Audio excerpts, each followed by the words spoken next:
Welcome to the GTA Advisors Podcast. We interview Greater Toronto Area business owners, entrepreneurs, and thought leaders. Our goal is to bring Greater Toronto Area residents the best advice from our community's brightest minds.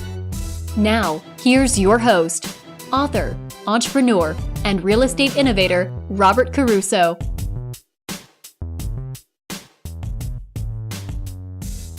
Welcome everyone to another episode of the GTA Advisors Podcast. It's Robert Caruso here. I am here with Sandra Ferri. Welcome.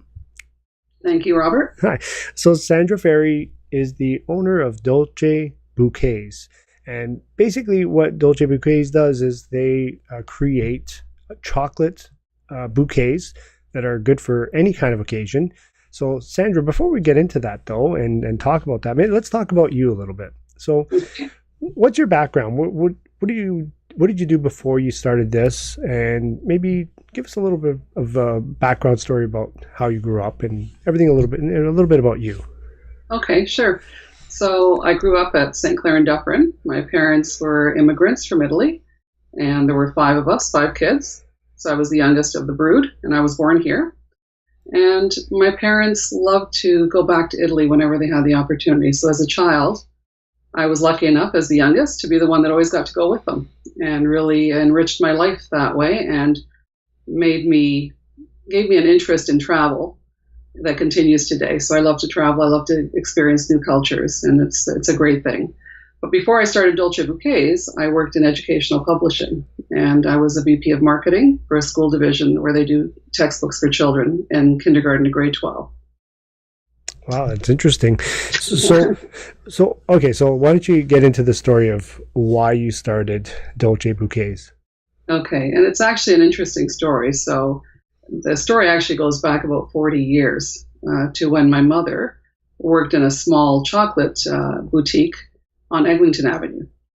And at Christmas time, they would design Christmas trees out of hard candy. I don't know if you remember the old hard candies that were wrapped in red paper. Absolutely. Make Christmas trees out of those every year. And they had so many orders that my mother would bring all these trees home. And because she had four daughters, the four of us would sit around the kitchen table and we'd all be pinning Christmas trees together for her so she could take them back to work the next day. So that's really where it started. And it's been a hobby ever since then. And when I left work about 4 years ago, I started making these to bring to people's houses as hostess gifts. And because they were all so enamored with them, they kept telling me that I should really start a business and start selling them. And that's really how this hobby became this business. That's amazing. All right. So obviously there's been challenges. You must have had some challenges starting this. Actually, because it's a hobby, it wasn't really like something that you woke up one day and said, well, okay, I got to start this business or I got to do this. But has there been any challenges along the way? Yeah, there has. And surprisingly, my background is marketing. I've been a marketer for like over 20 years. But probably my biggest challenge was how to market this to my local community. So the first year in business, I spent a lot of time dabbling into different types of marketing. Some of them were, so I did local newspapers, I did magazines, I attended a lot of shows. And in the end, I should have listened to my kids because they told me to go on social media. And in all honesty, that's been the best place for me to be.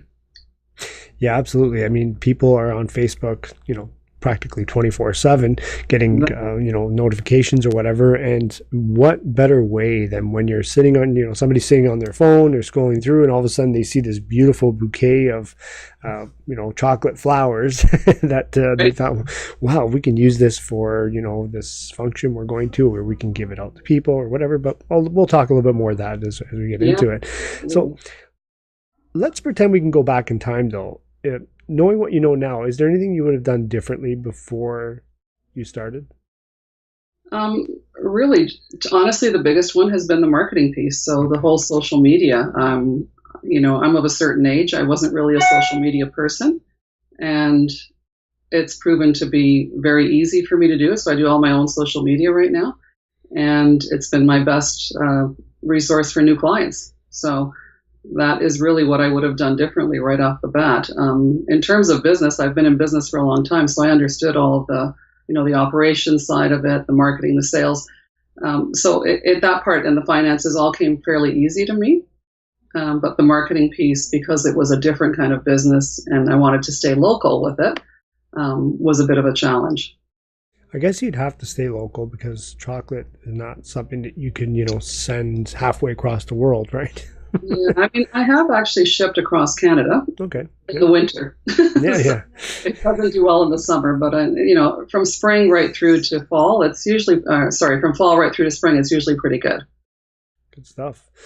So, is there any kind of story you can tell us about some difference you've made because of what you're doing right now? Sure. I grew up, my mom always said that you should always do good in the world. You do good and forget about it, and do bad and you should think about it because it'll always come back to you. And that's always stuck with me and throughout my career. And I've always tried to give back either through coaching of people at work, bringing up, mentoring younger people who come through. And I've also been involved in a lot of charities, so United Way, the Cancer Society. I support a lot of the local smaller fundraising events through product and that. But most, I guess, in the last couple of years, I've really been involved with the Vaughan Chamber of Commerce. So because of my extensive corporate background, I find that I'm a good resource for young entrepreneurs coming in. I like to support them. And I'm also on the board of directors for the Vaughan Chamber, so I can also be the voice of small business in Vaughan and help them to make sure that we're supporting those small businesses as they come through and doing what we can for them to grow. That's amazing. So I guess helping young aspiring entrepreneurs is just something that is a great way to give back because being an entrepreneur yourself, and we know how hard it can be out there, right? So it's nice that you're able to help people. Let's take a little bit of a different route here. Now, let's imagine you were dropped on an island. And nobody on the island had any idea that there was some chocolate bouquet company out there like yourselves. What would be the benefits of them using your services? Okay, well, I'm not sure how well my product would do on an island unless it was in a colder part of the world, because it might be melted by the time I start to sell. I think what I would say to people about my product is that it makes people happy. It's a unique product. It's creative. It makes a nice gift for any occasion. So weddings, birthdays, anniversaries, confirmations, communions. I've done all sorts of events. I've also done corporate work. So around the holidays, I get multiple orders for 60, 70 bouquets at a time going out to their corporate clients. So really it covers all ground. And because each bouquet is unique, I can customize it to whatever your needs are. So it also lasts. So we're sending flowers or fruit, in a couple of days, they may be dead or they may not, they may have to go in the garbage. My product will last for months and they can continue to enjoy it for months while looking at something that's very attractive. Is there any examples like you can tell us? The first one that comes to my mind is my favorite, Ferrero Rocher. So are you using Ferrero Rocher? And I can use Ferrero. I tend to use more chocolates like Lindt and Serini, and some of the Perugina, just because I pin the chocolates. So this is very sort of old school. I know now everybody glues or uses different types of methods to attach them, but this is old school. All the chocolates are pinned. So when you pull the chocolate out, it comes out very easily, and the ball underneath it is painted the same color as the chocolate. So it leaves a nice lasting impression as you're actually eating the chocolates.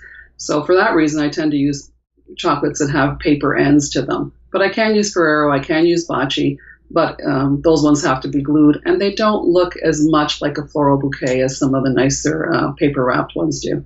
So when you take off the chocolate, they still look nice, is what you're saying? They do, yeah. I think they do. I mean, I paint the ball underneath it. I spray paint it the same color as the chocolate, and the pins actually stay in the ball. So there's no hard pull or anything to get the chocolate off. It actually comes out very easily. Well, that's amazing. So it lasts even like forever. Yeah, they can. And I use little flowers on them to make them actually really look like a bouquet. So I have one here, so I'll maybe just show you one example later on as we finish up. Absolutely. That'd be great. So maybe let's take a, again, totally different route. You must use some sort of technology for your business. Is there any kind of app that you use, like, Evernote or Google Calendar or anything like that that helps? Well, I mean, there's a few. I mean, first of all, I mean, Facebook and Instagram, as I mentioned to you, they're where I get most of my clients. So I use those. I would not know what to do if I didn't have those two. But I also use, Square for payment processing at my shop. And that works really well, and it makes it convenient. I can be delivering to someone's home and take payment right on the spot, which is nice. That's excellent. Leave us with one parting message. Is there any kind of quote that you live by or book that you've read that's helped mold you? Well, I think I sort of alluded to it with when I said my mother raised us a certain way. I think the quote that I always think is a Winston Churchill quote that says, "We make a living by what we get, but we make a life by what we give." And I think there's lots of truth in that the more you give, the more you get out of life. That's amazing. So how can our listeners get a hold of you? So you can give me a call on my number at 647-920-0675.